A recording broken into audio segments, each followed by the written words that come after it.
مبتدا الدنيا بدينا بالاخره الله حكم شر من الموت الدنيا بدينا بالاخره الله رينون الله رينا نك اكوجي ميدن الله رينا نك ميدن الله رينا نك جawle men الله حكم جام بدي اندي عليس دي men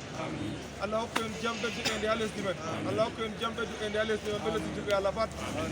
الله شنو عمره جاب ادون en wadi do الله wadi umra jaba ado en wadi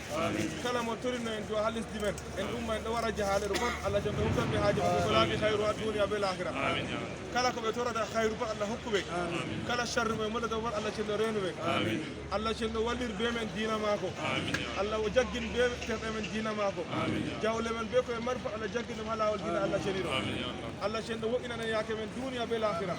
Allah yeni en gendam boci dam tokkidam sunna nabi sallallahu alaihi wasallam yake maayo go men bolla hosi on ko be kalimatu shahada Allah wadu habri revelatu kabri jamilatu rawda min riyadil janna Allah ummina min alladhina la khawfun alayhim wa lahum yahzanun Allah do en do ante ngende do diona se do di Allah shehiro Allah sallina de kan ko wadi bana makere Allah yarne no wendi kalkaw sara jojum go nabi sallallahu alaihi wasallam barakatuhu Allah nadir aljanna firdaus ko luti ko roswi Allah shenido wadu en be mere fahande aljanna firdaus be saraji men artube Allah shenido muttane haji men diyo be lahira kala be torne en du'a ko Allah hon tan be haji mo en fu mere marbe kuude Allah barkinin kuude mere be wala kuude Allah hokkuɓe ko be huwa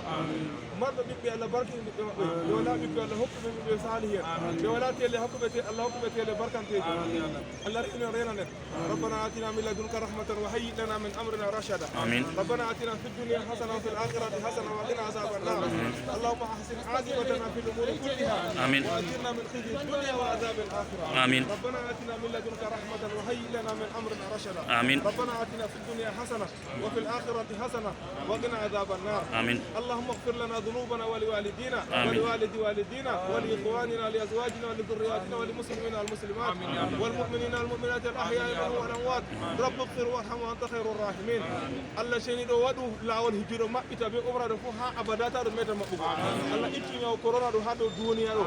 إتني يوما الله إتني دلور متانغ ميت لوركو الله ما بتنا جلور ميت ما بتنا لست ميت فت الله ما قلت الله بيورغو ما كانوا كلا بي آدم أجو مرة هاجي ورغو هذا ورا هجة ورا عمره فر الله ودو مبلا رغو هوي إنهم بولا لورن من شوري شوري هارو الله لورن من هارو شوري شوري الله جبنا عمره ميت الله ريني بيريا الله ودو كلا كوي وات فلاتهم الله شند سبحانه وتعالى الله شند جاكين ترمنا الله والدين ماكو بركين يا كون بركين زوري هاجي ميت هم ترى هاجي من بيا بالآخرة فوي جاك أجيدو بسم الله الرحمن الرحيم الحمد لله رب العالمين الرحمن الرحيم مالك يوم الدين